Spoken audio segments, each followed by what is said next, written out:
Pembacaan kita dari Mazmur 104 ayat 19 sampai 30. Engkau yang telah membuat bulan menjadi penentu waktu, matahari yang tahu akan saat terbenamnya. Apabila engkau mendatangkan gelap, maka hari pun malamlah. Ketika itulah bergerak segala binatang hutan. Singa-singa muda mengaum-aum akan mangsa dan menuntut makanannya dari Allah. Apabila matahari terbit, berkumpullah semuanya dan berbaring di tempat perteduhannya.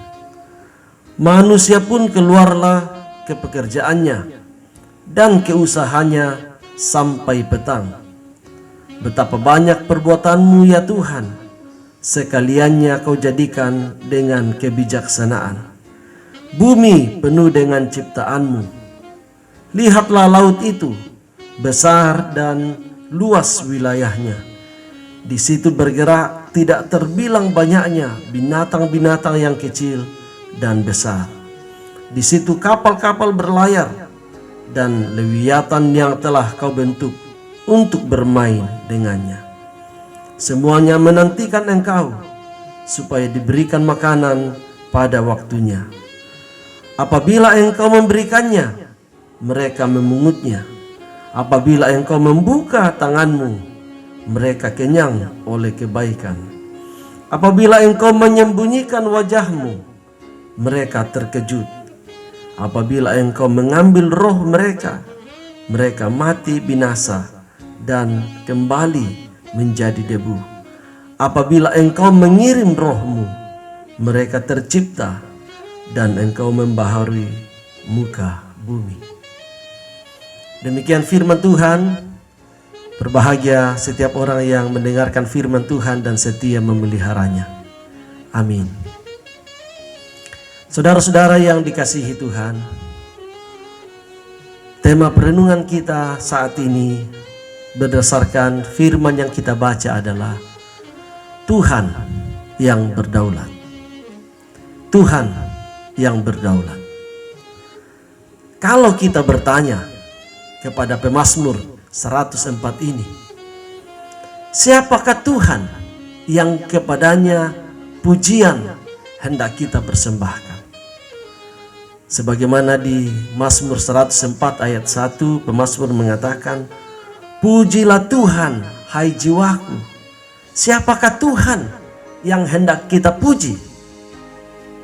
Maka salah satu jawaban pemazmur adalah,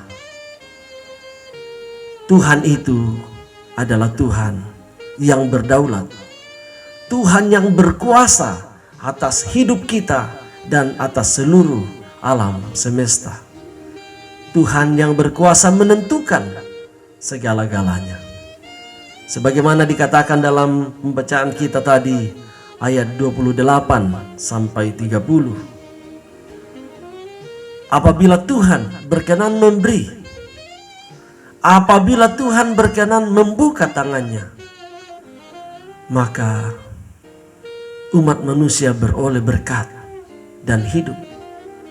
Tetapi apabila Tuhan menyembunyikan wajahnya, maka mereka akan terkejut. Apabila Tuhan mengambil rohnya, maka manusia akan mati binasa. Tetapi apabila Tuhan berkenan mengirim rohnya, mereka akan hidup.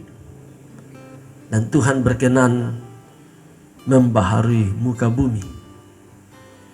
Saudara-saudara yang dikasihi Tuhan, Tuhan berdaulat atas hidup kita dan atas segala alam semesta. Tetapi mungkin akan ada orang yang berkata, kalau begitu, untuk apa kita berjeri lelah? Untuk apa kita berusaha dan bekerja? Toh, pada akhirnya Tuhan yang menentukan. Mungkin ada yang akan berkata, lebih baik kita pasrah saja. karena semuanya telah diatur oleh Tuhan. Apakah ini yang menjadi pesan dari Mazmur 104?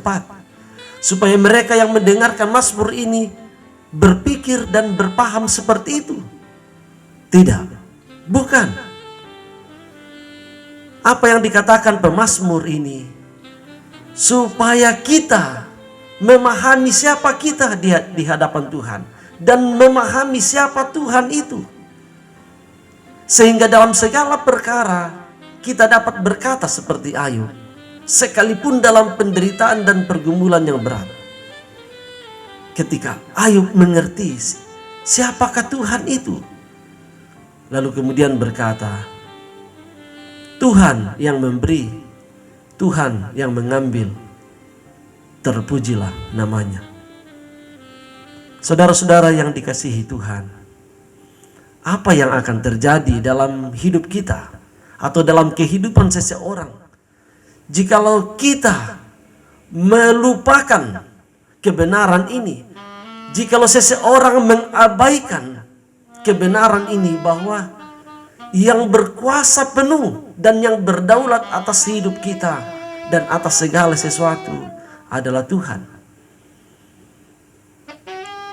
Yang dapat terjadi bisa seperti yang dikatakan atau diceritakan Tuhan Yesus, bahwa ada seorang yang begitu kaya, hartanya berlimpah, ladangnya banyak, hasil panen begitu luar biasa. Lalu dia berkata kepada dirinya, aku akan merombak lumbung-lumbungku dan akan membuat lumbung yang lebih besar dan menyimpan di sana segala hasil dari ladangku.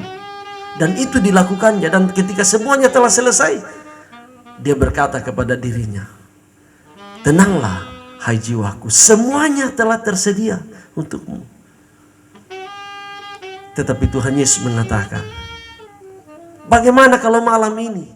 Jikalau malam ini Allah mengatakan nyawamu akan diambil daripadamu, dapatkah harta yang begitu banyak itu menyelamatkan nyawanya?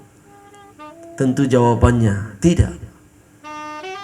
Atau seperti yang dikatakan oleh Rasul Yakobus dalam Yakobus pasal 4. Jikalau kita melupakan kebenaran ini, bahwa Tuhan yang berkuasa atas hidup kita dan menentukan bagaimana kehidupan kita, kita akan menjadi seperti seorang pengusaha yang mulai berpikir, yang mulai berbicara kepada dirinya dan merancang bahwa hari ini dan besok aku akan pergi ke kota Anu dan akan berdagang di sana dan akan tinggal sekian lama dan menghasilkan keuntungan sekian.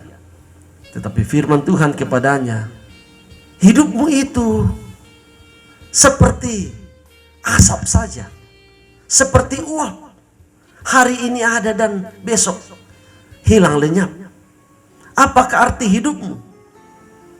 Seharusnya engkau akan berkata, jikalau Tuhan menghendakinya, jikalau Tuhan berkenan, kami akan melakukan ini dan itu. Jikalau Tuhan berkenan, karena hidup ini ada di dalam tangannya, yang berkuasa mutlak atas keberadaan kita ialah Tuhan saja. Saudara-saudara yang dikasihi Tuhan, inilah yang menjadi pesan bagi kita dalam perenungan kita akan firman Tuhan saat ini. Kiranya kita sungguh dimampukan untuk melihat dan menghayati kebenaran ini, sehingga kita menjalani hidup yang Tuhan karuniakan dalam kerendahan hati, dalam sikap senantiasa mengandalkan Tuhan dan bergantung kepadanya. Dalam setiap perencanaan dan perjuangan hidup kita, kita akan selalu berkata, jika Tuhan menghendakinya, kiranya kita dapat melakukan ini dan itu, dan Tuhan yang dimuliakan. Amin.